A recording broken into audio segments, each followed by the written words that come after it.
Asante sana Kisa Daniel na Kizaudi Mtei. Tuko hapa kwa Kapelo kama kawaida na wananchi wameshafika hapa wa kutosha, fresh kabisa, iko njema, hakuna shida. Mimi ni Samson Charles bwana. Tunaanza moja kwa moja na kibiashara zaidi katika masuala kadhaa ambayo tutakwenda kuyatazama hii leo. Moja kati ya swala ambalo liko kibiashara na kiuchumi, kuna moja kati ya wananchi ameandika barua yake kwenye gazeti la Mwananchi, amesema kugawanywa kwa majimbo ni kuwaumiza Watanzania. Anasema wabunge wataongezeka na gharama zitaongezeka, na hizi hela za kuendesha mambo kama haya ni za nini? Kwa nini zingetumika kuajiri walimu na kuondoa uhaba wa walimu nchini? Nini kipaumbele chetu? Kuna mwananchi anaitwa Steven Masawe ambaye ameandika barua yake hiyo katika sehemu ya gazeti la Mwananchi. Bwana, unasemaje? Kugawa majimbo kwa majimbo navogawanya yatatumiza kiuchumi?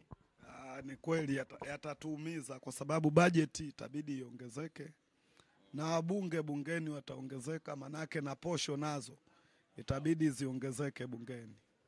Kwanza mi kwangu kwenye hawa wabunge naona kwanza posho yao ni kubwa mno na magari wanayotembelea ni ya kifahari sana. Kwa hiyo serikali ingeangalia angalau, kwa sababu tukiona mfano wabunge wa Kenya wanatembelea Land Rover, angalau ni gari ya bei rahisi, afu ina uwezo wa kufika mahali popote penye shida. Manake hata wabunge wa vijijini kupitia hiyo Land Rover kwa hiyo hata nchi yetu tungeiga Kenya. Hivi vyombo vya usafiri mfano Land Cruiser ni gharama kubwa mno, ni milioni 300 hadi 400 huko. Unajua nilikuwa namsikia Tundu Lissu wiki iliyopita, alikuwa anasema magari anayetembelea mkurugenzi hapa nchini hata Ulaya hajayaona. Yaani jinsi yalivyo ya kifahari hata Ulaya hakuyaona. Kwa hiyo kwenye hoja ile mimi namuunga mkono. Haya majimbo bwana yasigawe kwa sababu bajeti itakuwa kubwa, na pili wabunge wapunguziwe mishahara na posho kwa sababu mbunge kwa mwezi anachukua milioni 12. Lakini hao milioni 12, milioni 18, haya posho 500,000, 600,000. Haya tukiangalia wabunge majimboni kwenye mfano Kibiti, nilikuwa naangalia taarifa ya habari Kibiti wiki iliyopita, wananchi walitoka barabarani wenyewe wakasembua barabara wenyewe. Wale wananchi waliacha kazi zao kutoka asubuhi hadi mchana wanafanya kazi ya kusembua barabara. Sasa Kibiti mimi najiuliza, hamna wabunge, madiwani, hamna uongozi? Kwa hiyo mimi nawashauri wananchi wa Kibiti kwa walichofanya hawa wabunge wa Kibiti na madiwani wake, kwanza hawataki kukanyaga lile eneo kwa sababu wamewatia fezea wananchi katika lile eneo. Kwa sababu miundombinu imekuwa ni mibovu Kibiti. Hadi wazee, fikiria hadi mzee kaacha shughuli zake, ndugu mtangazaji, wazee wa bibi wanasembua barabara kwa jembe. Sio mchezo. Sasa hiyo Kibiti utasema ina mbunge hiyo? Asante. Bwana, wananchi wanaweza walihisi hivi, ukigawa jimbo utakuwa unarahisisha utendaji.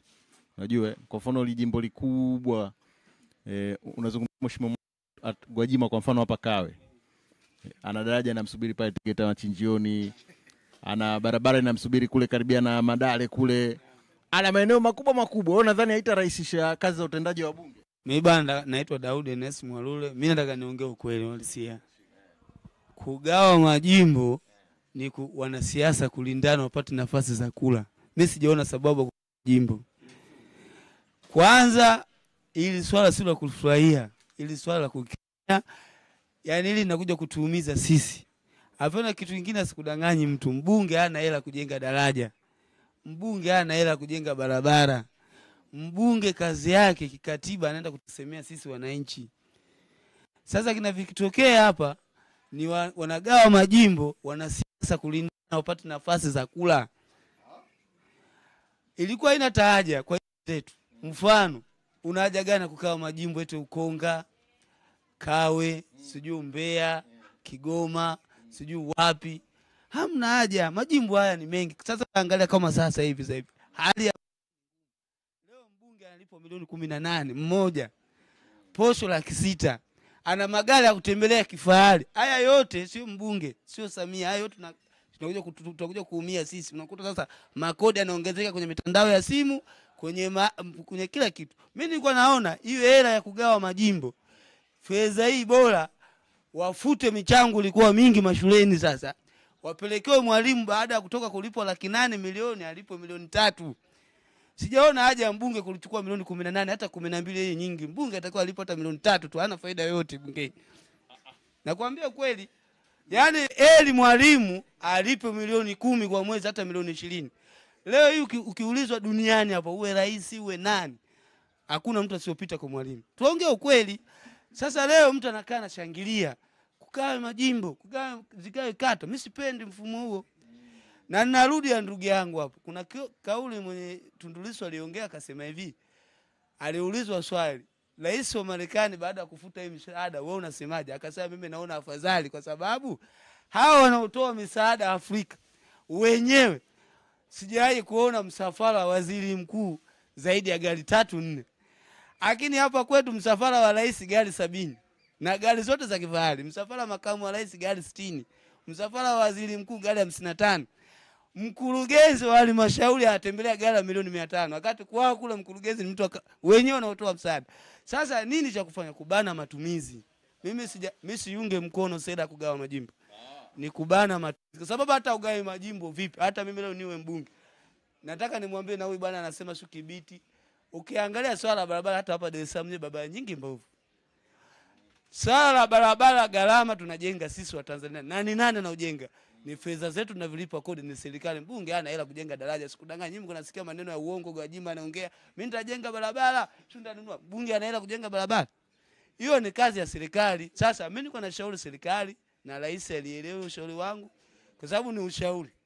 Sio lazima akatae kugawa majimbo kama alivyowakatalia Andeni pale Andeni. Andeni waliomba swala wilaya gawa akawaambia bado. Kugawa majimbo mimi siungi mkono. Bwana, hapa nafuatilia taarifa za wananchi wanavyozungumza mshahara wa bunge milioni 18. Of course haijawahi kuthibitishwa kivile na speaker, japokuwa imeshawahi kutajwa huko nyuma na wafuatiliaji wa mambo bwana, wanahisi mishahara imepanda. Kwa hiyo haijawahi kutoka tamko kwamba imezidi milioni 12. Lakini tuache hivyo kama maoni ya wananchi, labda pengine hii ni chachu kwa ofisi ya speaker kuja kusema pale baadaye bwana. Hivi kwani mshahara wa bunge shilingi ngapi? Alafu posho shilingi ngapi? Watu wanajua 360. Kapelo, kwani unahofu uchumi wako kama mwananchi wa kawaida majimbo yakigawiwa, sio kwamba itarahisisha utendaji? Kuisha utendaji ni uongo mkubwa sana. Yaani hii ni siasa tunadanganya. Wewe angalia mfano, mimi naanzia hapa. Kata ya Wazo ofisi yake iko wapi? Kata ya Wazo ofisi yake iko Kilimahewa. Mtu wa Madale anashishwa nini? Unatoka Madale, unashuka Nyuki, unapanda gari mpaka Mbuyuni, unatoka Mbuyuni na Kilimahewa kutafuta barua. Huyo mtu umemsaidia? Wakati wanagawa tuambia kurahisisha. Hizi ni siasa, tuachane nazo. Yaani ukiangalia ndio kuambia yaani hizi unaona kwa nini wanagawa wakati wa uchaguzi? Wakati mwingine hawagawi. Hapa ni kupeana uraji. Kwamba mimi utapita kushoto, utapita kulia, maisha yaende. Hii nchi ya Tanzania hii vitu vingi tunafanya kwa anasa. Umeelewa? Mfano, nilikuwa naona mkurugenzi wa BOT anasema deni letu la kitaifa ni himilivu. Lakini ukitafuta deni la Tanzania tunalokopa, ukifikiria barabara zinajengwa sawa. Lakini wewe unaenda kukopa hela ili ununulie mkurugenzi gari ya milioni 500, 600. Si unaelewa? Wakati huku mtaani kuna walimu, wanafunzi, watoto wanasoma shule nyingi za msingi hapa. Walimu ukiwaona, yani kazi ya mwisho Tanzania ni 2. Yaani vitu vyote mwalimu ndo kazi ya mwisho. Yaani mwalimu mtakishakuwa mwalimu, basi maisha yake ndio ya mwisho.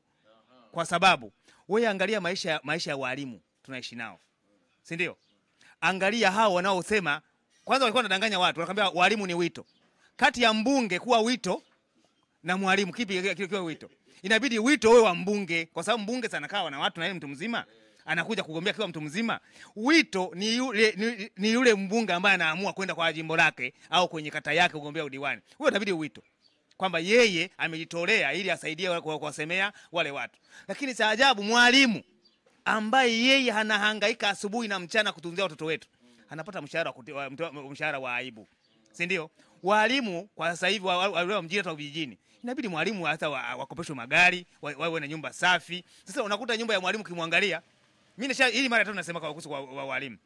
Yaani unakuta mwalimu anastaafu miaka 35 40 kafundisha. Milioni 60 ndo analipa, ndo kinura mgongo chake.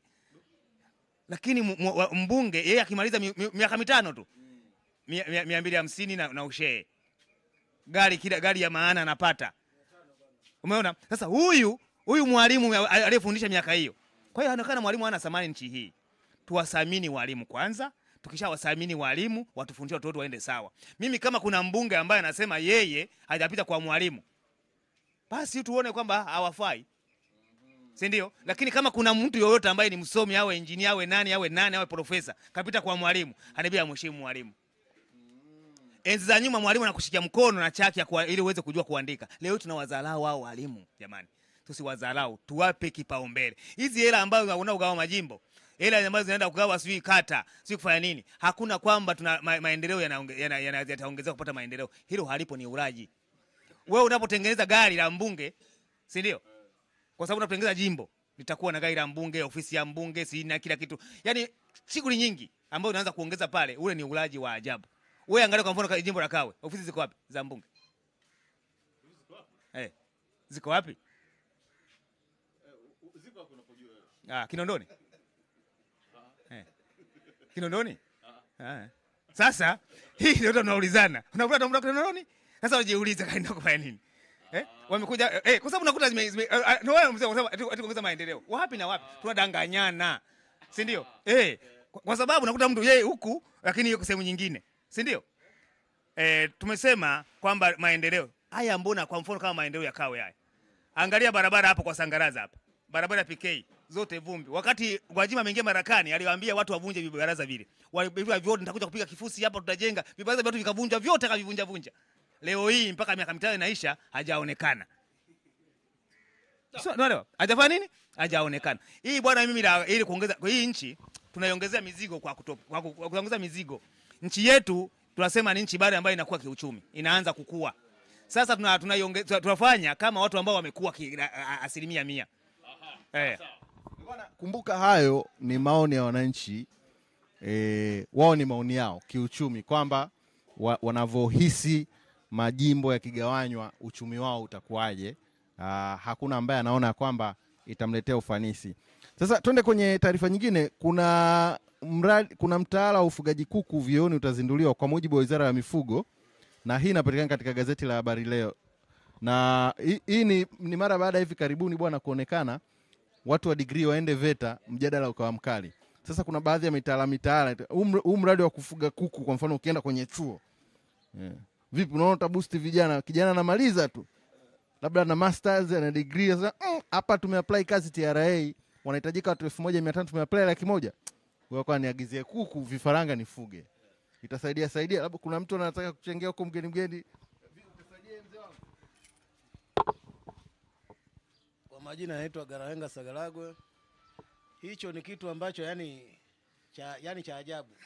Tena cha ajabu kweli kweli. Ukiangalia yani mwanangu mimi kasoma labda kwa mikopo mpaka kamaliza. Ana degree.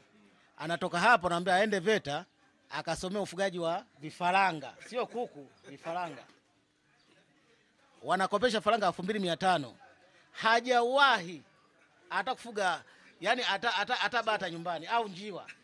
Anajua anakula nini, maji atampa muda gani, na hawa vifaranga kazi yake kulali usiku na mchana. Sababu nilishawahi kufuga kuku.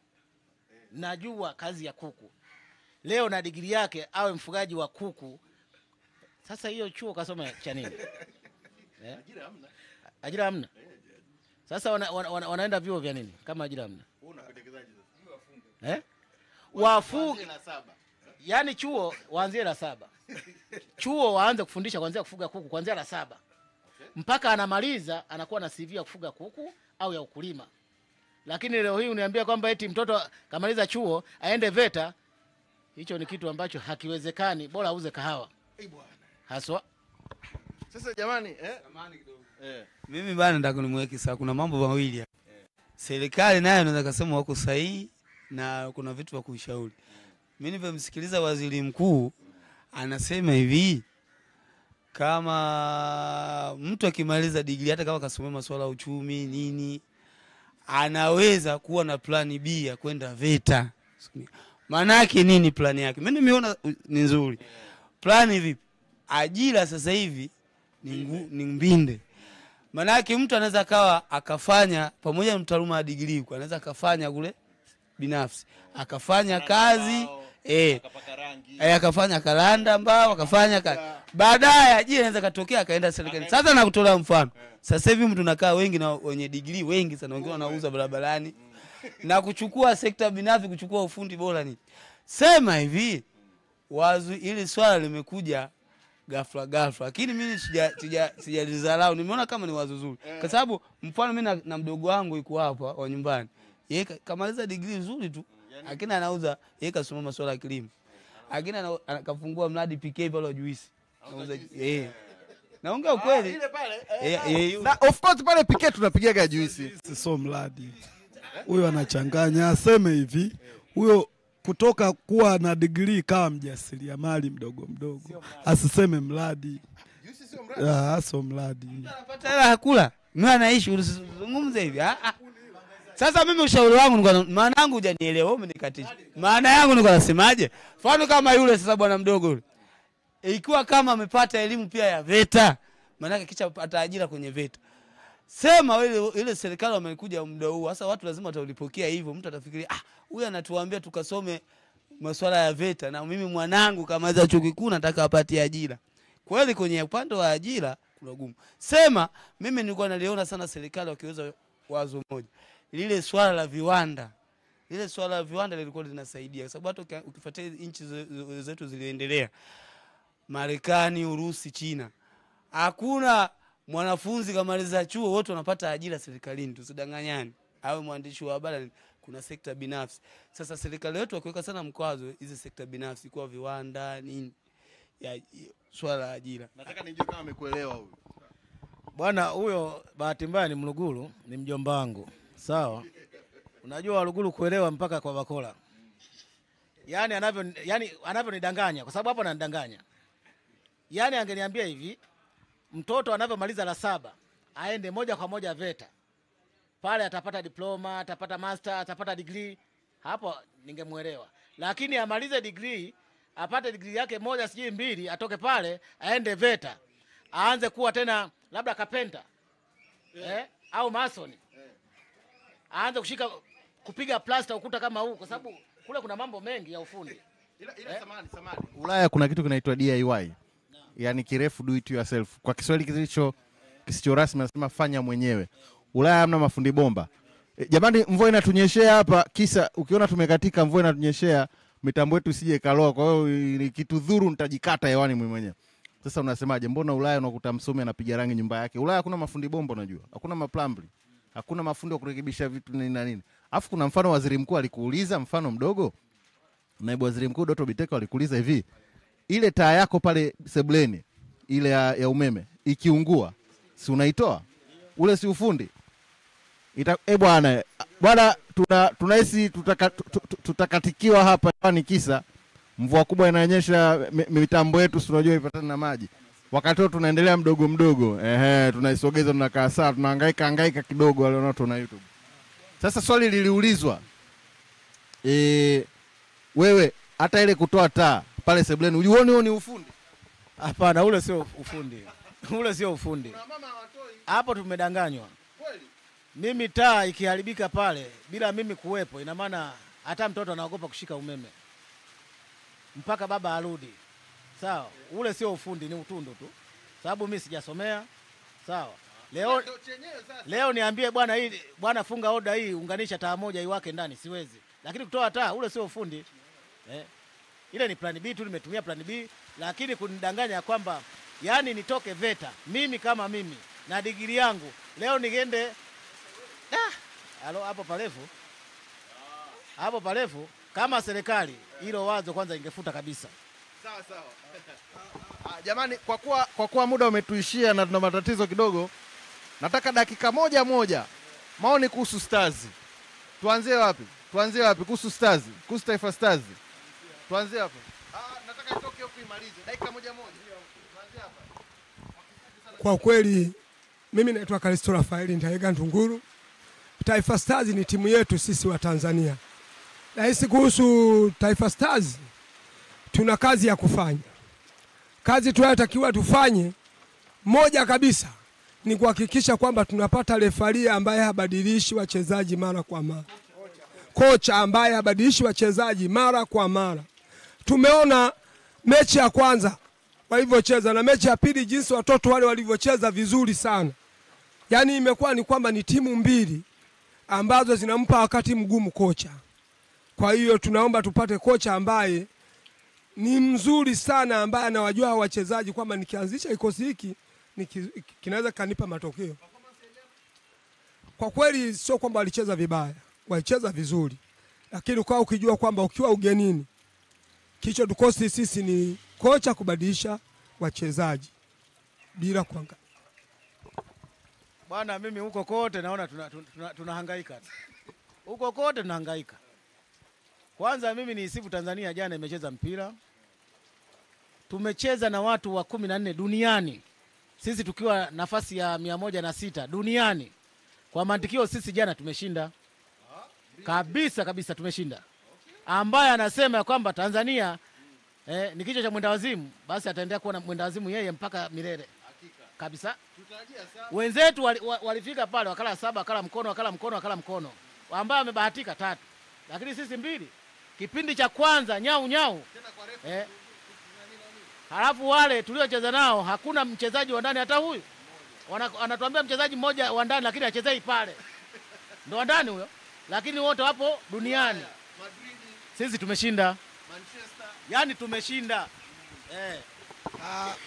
Mimi naitwa Kevin Eli kutoka tawi la Sinza Unbeaten, Yanga Unbeaten. Kabla ya mchezo mimi niliahidi kwanza tukimfunga Morocco nitatembea juu ya bahari. Kwa hiyo kulingana sasa na scenario hiyo na mchezo nilivyouona, kiukweli Taifa Stars wamejitahidi. Sina maneno mengi sana, lakini mimi naona kama tulikosa tu kujiamini zile dakika za mwanzo kipindi cha pili. Ndio ikapelekea tukafungwa magoli ya haraka. Basi. Okay. Lakini tulicheza vizuri. Sawa. Stars. Mimi bwana sina la kusema sana.